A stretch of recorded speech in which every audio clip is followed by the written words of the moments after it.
Can I start with your permission, ma'am? Yeah, I think you can start. They will keep on joining.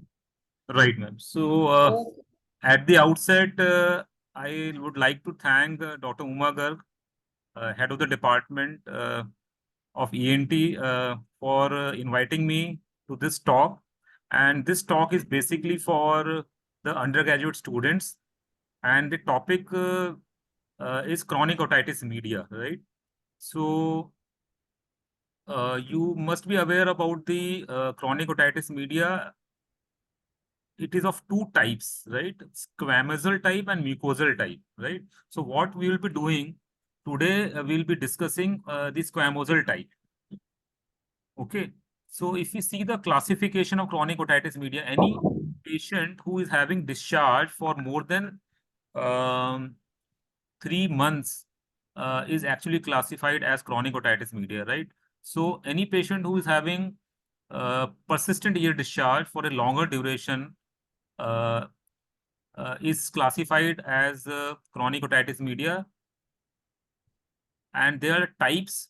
So it depends on the otoscopic finding, right? So if you have seen the tympanic membrane finding, you can actually divide them into various types.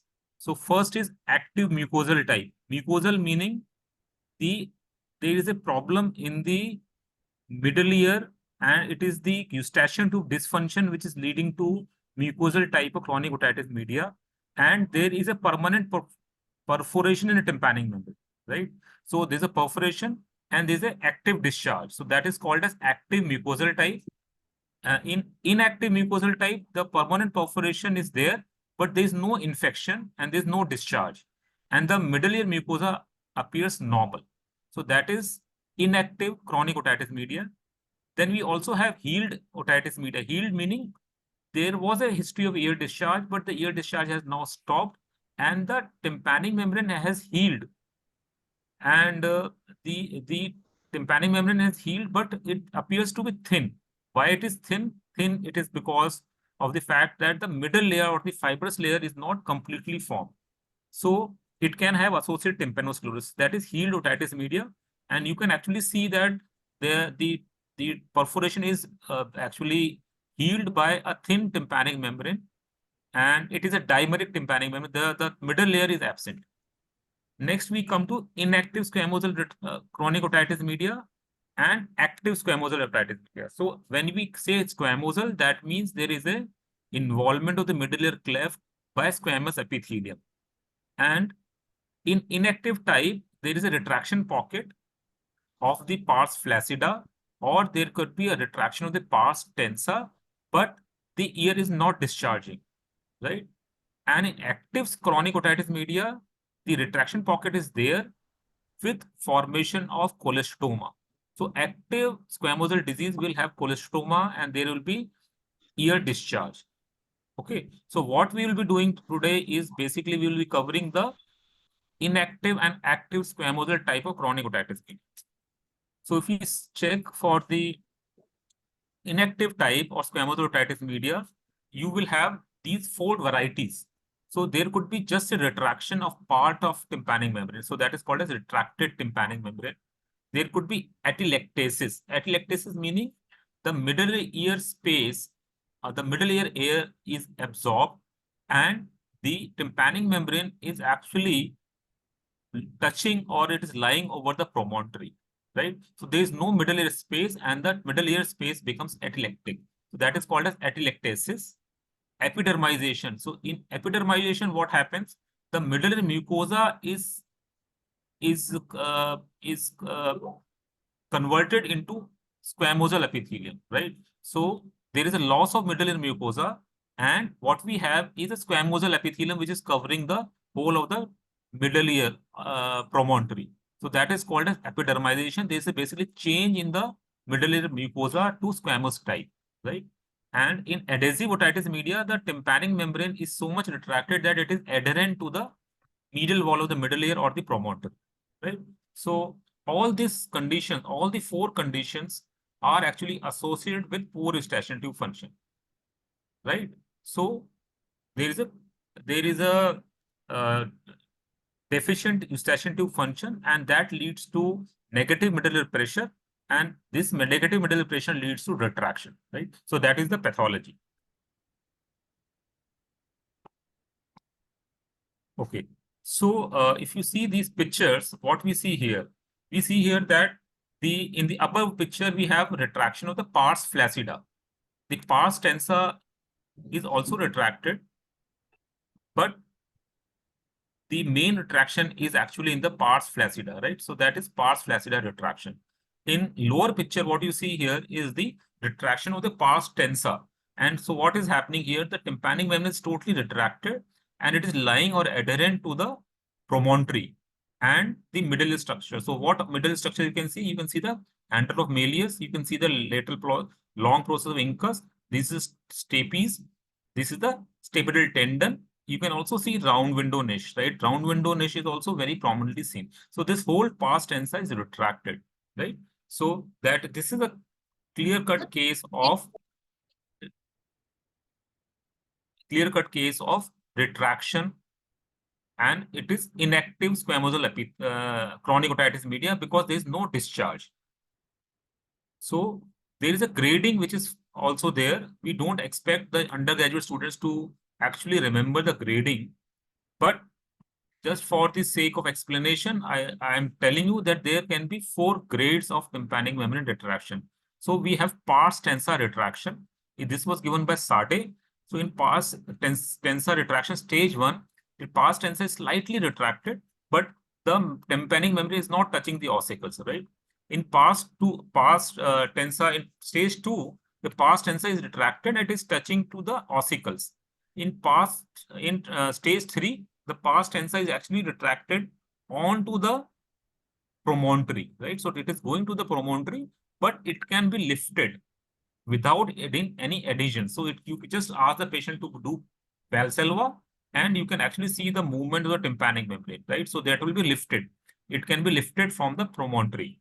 But in stage 4, what happens? The pars tensa is draped and adherent to the promontory. It cannot be lifted on thigalization or on Valsalva, right? So it is totally adherent and it is stuck to the promontory. In pars flaccida retraction, it was given by toss, and what happens here? In the stage 1, there is just small dimpling, right? So this is stage 1. The pars flaccida is retracted, and in stage 2, what happens? The pars tensa is retracted further and it is adherent to the neck of the malleus, right? So this is the neck of the malleus and it is adherent to the neck of malleus. In stage 3, what happens? The bone, this lateral attic wall or the scutum is eroded. And in stage 4, there's a gross attic erosion. So there's a lot of erosion of this lateral attic wall or the scutum, right? So that is grade 4 retraction, right?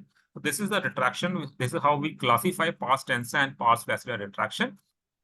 In some cases, you can have both the types of retractions present, pars flaccida as well as pars tensa, right? So what is the management of a retraction or inactive squamosal epithelium? So for example, this patient, there is a retraction of the pars tensa and there is a retraction of the pars flaccida. So in this case, patient, you can actually offer a patient observation. You just observe, follow up the patient, and in case there is a frank colostoma formation later on, then you can do a surgical management. The main problem why this happens, this is because of the nasal problem. Sinonasal treatment is required. So you might need to treat the associated allergy. There might be sinonasal infection, which is causing eustachian tube dysfunction, or there could be adenoid enlargement, which is causing the eustachian tube obstruction. So all these things you have to manage. So you have to treat the sinonasal infections, allergy, as well as adenoids. Nowadays, we can also do eustachian tuboplasty. So if the eustachian tube is obstructed, you can actually insert a balloon and inflate it so that the eustachian tube becomes dilated and it opens up. So that is also one of the procedures which can be done. You can also insert grome. If the retraction is just grade 2 or grade 3, you can put a ventilating tube here so that the middle ear pressure becomes equal to the atmospheric pressure and the tympanic membrane can come to normal, right? What is the surgical management? Lastly, we can actually do a excision of the retraction pocket. So if there's a retraction pocket here, we can elevate this retraction and excise this and repair it with a temporalis fascia graft, right? And lastly, we can do a marsupialization. Marsupialization meaning you are actually removing part of the bone also, so that if you remove the part of the bone, the retraction becomes more shallow, and you can repair the excised portion of the retraction pocket, right? So that is also done. So that is the management of TM retractions. Now we come to active squamosal otitis media, chronic otitis media, right? So in active squamosal chronic otitis media, what happens is a presence of cholestoma. So there is accumulation of a debris, keratin debris in the retraction pocket. So when there's a retraction pocket, it becomes enlarged with a narrow neck, and in the retraction pocket, because this retraction pocket is lined by squamous epithelium. So the squamous epithelium will desquamate and give rise to desquamated epithelial cells in the keratin, that is the keratin debris which collects in the retraction pocket. And this retraction pocket with keratin debris is called as cholestoma, right? So this term, which was given by Johannes Muller in 1838, it is a misnomer because cholestoma does not contain any cholesterol, right? Or it is not a tumor, right? So neither it is a tumor, neither it contains cholesterol. So probably this is a misnomer, and the exact cholestoma is basically, it is lined by squamous epithelium. It's a sac which is lined by squamous epithelium, and it contains a lot of keratinous squamous desquamated epithelial cells. Okay. Also, it has bone eroding property. So cholestoma actually secretes a lot of what we call enzymes.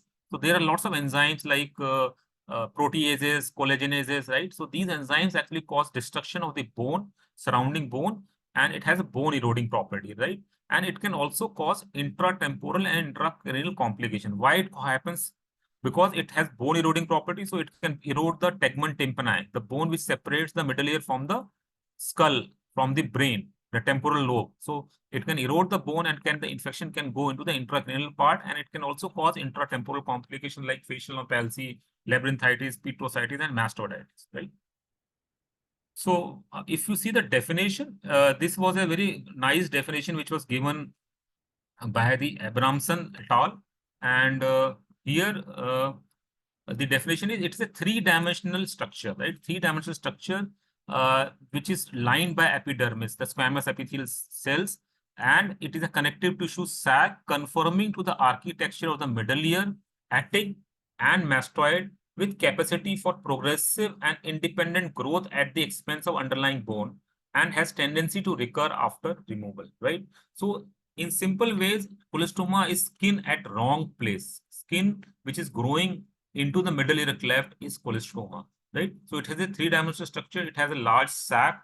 It is lined by squamous epithelium, and in this sac there is a lot of keratin epithelial debris, which has property to erode the surrounding bones, and it has also tendency to recur after removal, right? So that is the definition which was given by Abramson, right? So this is the structure of cholestoma. You can see that the epithelial lining, which is squamous epithelium, is called as matrix, right? And we have some amount of fibrous stroma around it, right, which is called as perimatrix. And inside the cholestoma sacs, we have keratin debris, which contains desquamated epithelial cells. Okay. These are the matrix, pre-matrix, and the keratin debris. These are the parts of cholestoma. So if you see how will you classify cholestoma, cholestoma can be congenital cholestoma, meaning it is present since birth, and usually in these patients there is no history of ear discharge or surgical intervention. And here is the patient with congenital cholestoma. You can see that there is a cholestoma sac which is lying in the anterior superior quadrant, and the tympanic membrane is intact, right? So the main criteria for diagnosing congenital cholestoma is that the tympanic membrane is intact and there is no surgery or no history of ear discharge. Now we come to the acquired cholestoma. Acquired cholestoma, which form after the birth, right? So usually these patients will have long history of ear discharge, and this is a patient who is having cholestoma. You can see this whitish keratin debris, right? And the epithelium. So this is nothing but the squamous epithelium, which is actually growing into the middle ear cleft, and it's going into the posterior superior quadrant of the middle ear, as well as it is going into the attic, right? So this is the acquired cholestoma. Again, the primary acquired cholestoma and secondary acquired cholestoma. The acquired cholestoma is again of two types. Primary acquired meaning there is a formation of retraction pockets. These retraction pockets grows posteriorly into the editors and into the antrum and keeps on enlarging, enlarging, enlarging, containing lots of keratin debris, right? So this is a primary acquired cholestoma which is formed after the formation of retraction pocket. And the main etiology is eustachian tube dysfunction. So when there is a eustachian tube dysfunction, there is a negative middle impression leading to cholestoma formation. Secondary acquired cholestoma. This is after trauma, which could be surgical or accidental. So what happens when you are doing surgery? The epithelial, when you are doing tympanic membrane surgery, the squamous epithelium gets buried in the middle layer and then it enlarges and forms cholestoma, right? So it is basically implantation of the squamous epithelium into the middle layer. It could be surgical or it could be accidental, right? So there are various theories of cholestoma formation.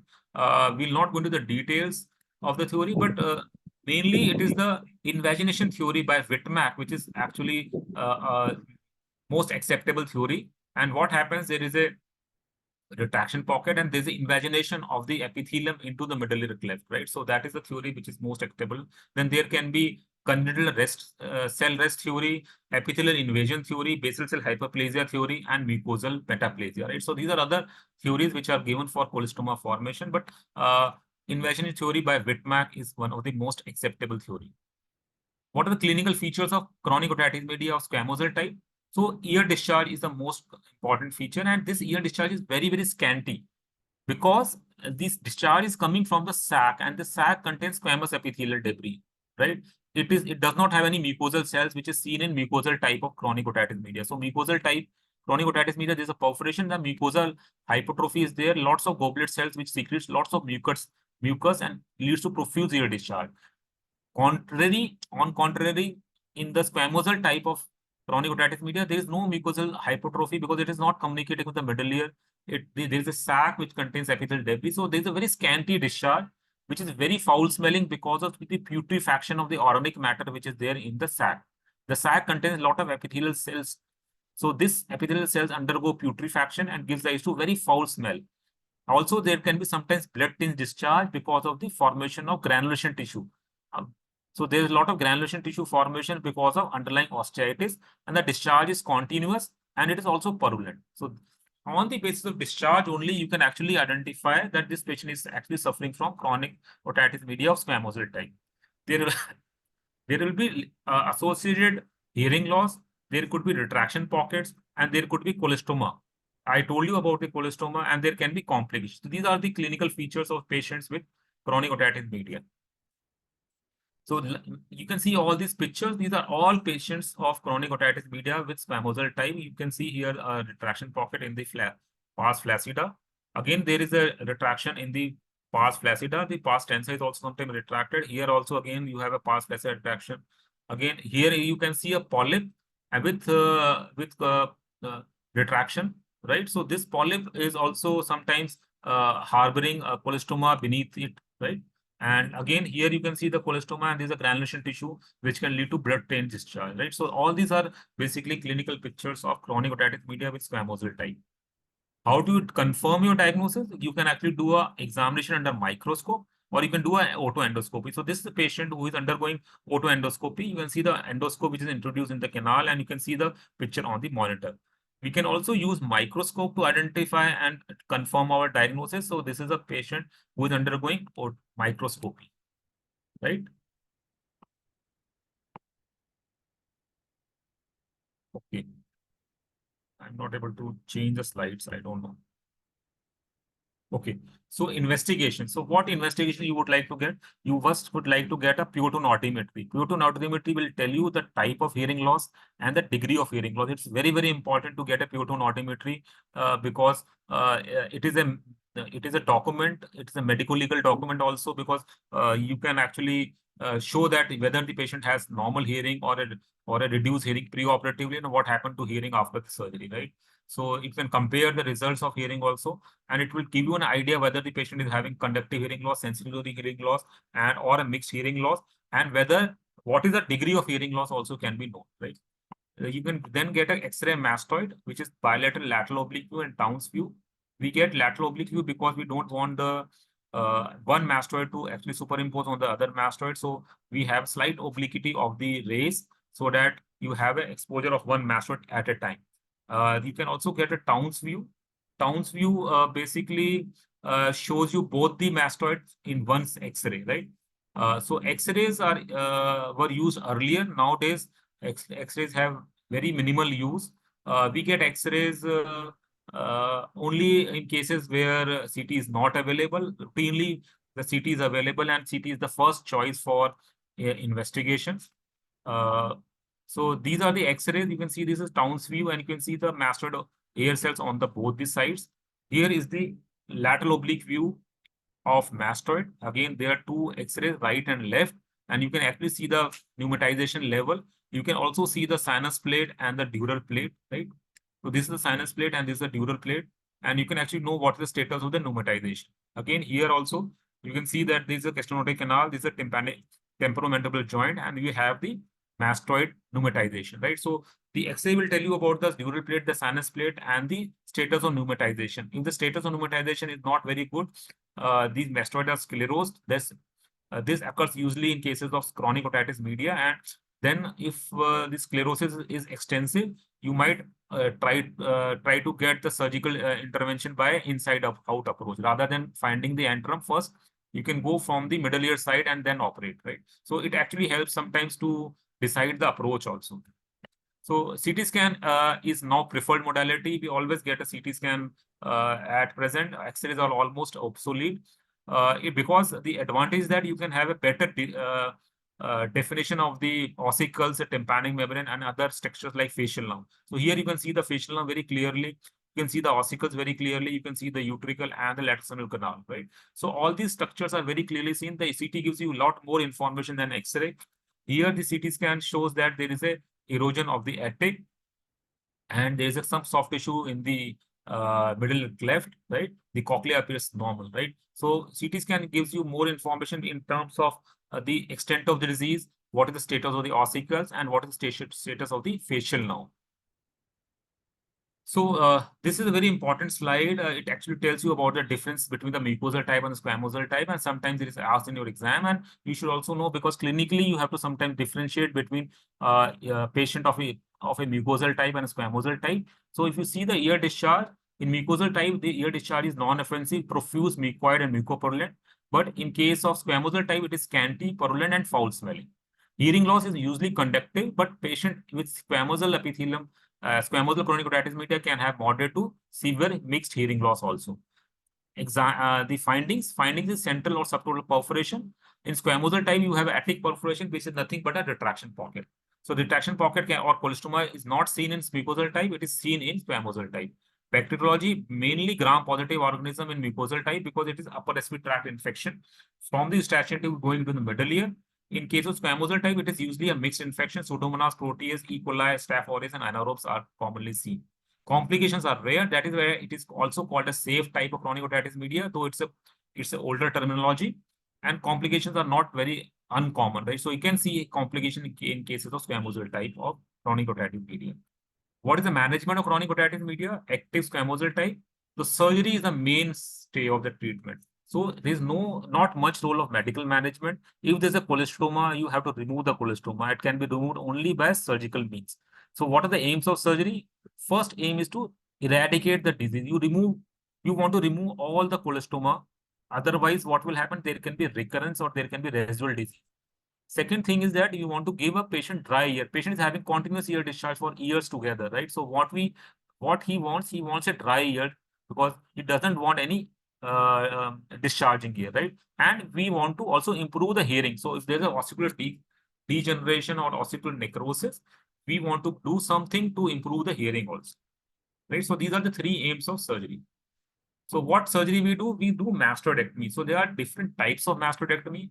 So mastoidectomy can be divided on the basis of canal wall up or canal wall down procedures. So when we say canal wall up, we mean to preserve the posterior canal wall of the uh, mastoid, right? So if you are preserving the posterior canal wall, it is called as canal wall up procedure. And if you remove the posterior canal wall, it is called as canal wall down procedure. So a patient who has a canal wall procedure is called as cortical mastectomy, and it is also called as combined approach tympanoplasty, right? So there are two procedures which are there. One is cortical mastectomy and second is combined approach tympanoplasty. In canal wall down procedures, we have atticotomy. Atticotomy meaning you are removing the lateral attic wall or sputum.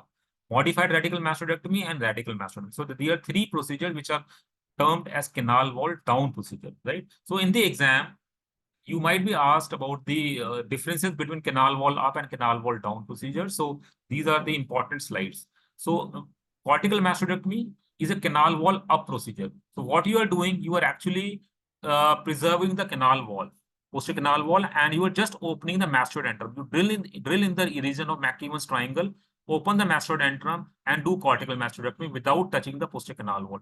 This is also called as simple mastectomy or Schwartz procedure, because it was first described by Schwartz. So what are the indications? Indications are acute coalescent mastoiditis, patient not responding to antibiotics, intracranial complication, post-auricular abscess, Bezold's abscess, and zygomatic abscess. So if there's a complication, you might have to do a cortical mastoidectomy, or patient who is not responding to antibiotics.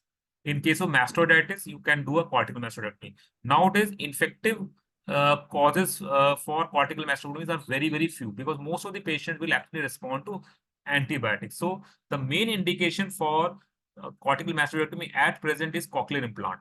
So this is a patient of cochlear implant. You have done a cortical mastoidectomy and then you have done a posterior tympanotomy, meaning you have drilled through the facial recess. So medially is the facial, lateral is the chorda tympani, and superiorly is the incus. So this is the facial recess, and through that you have gone into the middle ear and made an opening in the round window and inserted a cochlear implant, right? So the present day indication for cortical mastoidectomy is a cochlear implantation. You can also do cortical mastoidectomy for endolymphatic sac surgery, translabyrinthine approach to various tumors in the internal acoustic meatus, and decompression of facial nerve, right? So these are the basically indications for cortical mastoidectomy. Mastoiditis is very, very rare indication nowadays because of the good antibiotics availability. So I will now like to differentiate modified radical mastoidectomy from radical mastoidectomy. So in modified radical mastoidectomy, it's a canal wall down procedure. And what you do here, you remove all the disease from the middle ear cleft, lower the canal wall, but you try to preserve all the normal structures. For example, you preserve the normal tympanic membrane, which is present, the normal ossicles, and the normal middle ear mucosa, right? So all the normal structures are preserved, and we try to remove only the diseased mucosa and disease process or the colostoma from the middle ear, right? So that is a modified radical mastoidectomy. In radical mastoidectomy, what we are doing, we are actually removing everything from the middle ear. We remove the tympanic membrane, we remove all the ossicles except the stapes footplate. We remove all the middle ear mucosa. The eustachian tube is obliterated with cartilage or muscle, and we convert whole of the middle ear cleft into one large cavity which is lined by skin, right? Because we have removed all the mucosa, the external canal skin will actually epithelize all the parts of the mastoid cavity. So this is a radical mastoidectomy, and no attempt is made to preserve the hearing apparatus, right? So this is radical, and there's no much indication for radical mastoidectomy. Nowadays, we are not doing any radical. We are mainly doing modified radical mastoidectomy for colostoma. Okay. So very, very rarely, if the colostoma is going into the cochlea or it is going into the eustachian tube, which cannot be removed, in those cases, you might have to restore to radical mastoidectomy, but these are very, very rare conditions. So this is the clinical picture of a patient with cortical mastoid. You can see the mastoid cortex has been drilled, and you have opened the antrum. This is the external aortic canal, and the posterior canal wall is intact. Okay, so this is canal wall up procedure, also called as cortical mastoidectomy. Here we see the schematic diagram. The posterior canal wall is intact, and you are just excentrating the mastoid air cell system and open the mastoid antrum. This is the canal wall down mastoidectomy. So what is happening here? We have a colostoma, and we have removed the posterior canal wall, and the whole middle ear is converted into one large cavity, right? So this is a patient with colostoma. You can see this white shiny thing is nothing but colostoma, and the posterior canal wall has been removed, and this is the middle ear, and this is the mastoid antrum. So both the middle ear and the mastoid antrum are joined together. and the posterior canal wall is removed. So this is called as canal wall down procedure, or it is also called as modified radical mastectomy. So this is another picture you can see very clearly. So this is the posterior canal wall, this is the external canal, and this is the antrum. So the posterior canal wall is preserved, and this is canal wall up procedure or cortical mastectomy. In this patient, you can see the posterior canal wall has been removed. It has been drilled. This is the mastoid antrum, and this is the part of the middle ear which is combined into one large single cavity, and this is called as modified radical mastectomy. So nowadays, earlier we used to use microscope. Now we can actually use endoscope. So you can see that this is the picture which is taken by a microscope. You can see the incus and stapes, but this is the picture which is taken by an endoscope. So endoscopes give you a very good clarity, high resolution image, highly magnified image, and you can see all the structures very, very clearly with the endoscope. So there's a lot of interest now developing to use endoscope in removal of cholestoma sac, because it gives you a very good quality image, and all the structures are very seen in high resolution, and highly magnified view is seen. So it gives you a better clearance of the disease when you use endoscope. So what are the complications of mastectomy? So the procedure, the surgical procedure, because the facial nerve actually traverses through the mastoid bone, right? So in the temporal bone, right? So there can be injury to facial nerve. The facial nerve injury is less than 2% in patient incidence in the mastectomy, and most common site is second gen. You can also damage the horizontal semicircular canal. A patient can have vertigo and sensory hearing loss. So here, this patient, you can see this facial nerve. So what can happen? The disease process, the cholestoma itself can actually cause erosion of the fallopian canal. The bone which over the facial nerve can be eroded, and you can see the facial nerve is lying exposed here, right? So this patient might have some amount of facial palsy, but since the nerve is intact, the facial nerve function is going to improve with some time, right? So there can be trauma to facial nerve during surgery. The horizontal semicircular canal trauma can lead to vertigo and sensory hearing loss. There can be cavity problems. There can be sensory hearing loss if you damage the inner ear. There can be trauma to the dura, to the sigmoid sinus. There can be infection to the wound, and there can be trauma to the cartilage of the pinna leading to perichondritis. Something about the cavity problem, right? So what can happen? Uh, there can be cavity. So when you are actually doing a modified radical mastectomy, the posterior canal wall has been removed, and there's a large cavity which is created behind the middle ear, right? And in the mastoid area, right? So there's a large cavity which is there. So this cavity can lead to cavity problems. So what are the cavity problems? Cavity problems are 5Ds. So it could be debris, discharge, dependence, deafness, and dizziness. So why there is a debris collection? What happens? This cavity is lined by squamous epithelium. So as just like skin, this cavity is lined by skin. So this will shed lot of epithelial debris, epithelial cells, desquamated epithelial cells, which will keep on collecting in the cavity, which leads to debris formation. And when there's a lot of debris in the mastoid cavity, it can lead to discharge, because water enters into the cavity, leads to infection, and it can lead to discharge, right? So the patient can have debris and discharge. And what happens when there is a discharge and debris? There will be problem to the patient, and patient will go to the treating physician that my ear is now again discharging. So what the physician will do, or the surgeon will do, he will remove the debris and give some ear drops, and the patient will become fine. So there's a dependence. Every 1 year or 2 years, there's a lot of debris collection in the cavity, and patient has to visit the treating surgeon. So there's a dependence on the treating surgeon. Deafness. There's a deafness because this is the middle ear, right? What is happening? You have removed the canal wall, you have removed the parts of the ossicle, the middle ear becomes shallow, and there's a loss of middle ear magnification or amplification which is offered by the middle ear. So this sound amplification which is offered by the middle ear is lost, and there is some amount of deafness. So this deafness may be around 30 to 40 decibel, right? So patient will have some amount of decreased hearing. And dizziness. Why a patient will have dizziness? Can you see this bulge here, right? So this bulge is nothing but this is the bulge of lateral semicircular canal. So when there is a lateral semicircular canal which is exposed to the environment, whenever patient goes from sudden temperature change, like for example, when he is going early in the morning on a bicycle or a scooter, cold air will go into the canal, and this will stimulate the lateral semicircular canal. There is a thermal stimulation of the lateral semicircular canal leading to dizziness. So this patient will have dizziness. And what is the management? You ask him to cover the ear. Don't let the air enter into the ear, and that will prevent dizziness. Right? So that is the problem with the mastoid. So this covers the topic, today's topic Chronic Otitis Media, Squamosal Type. And if there are any questions, I will be very happy to answer.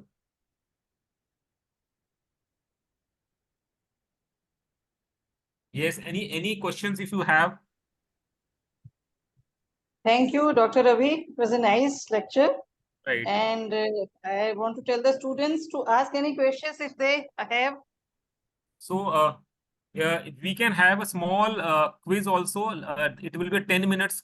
There are 10 questions and it will not take more than 5 minutes for the quiz. It is going to be an online quiz. So, we can have a quiz. Okay, so I just wanted to introduce my book also. This is a ENT textbook on head and neck surgery, and it covers all the topics which was prescribed by the NMC, and these are competency-based chapters. The book has almost 1,000 clinical pictures. These are all good quality clinical pictures and illustration and diagrams, which will help you to understand common ear diseases, right? It has got special section for the clinical examination instruments and radiology. This book is targeted to UG and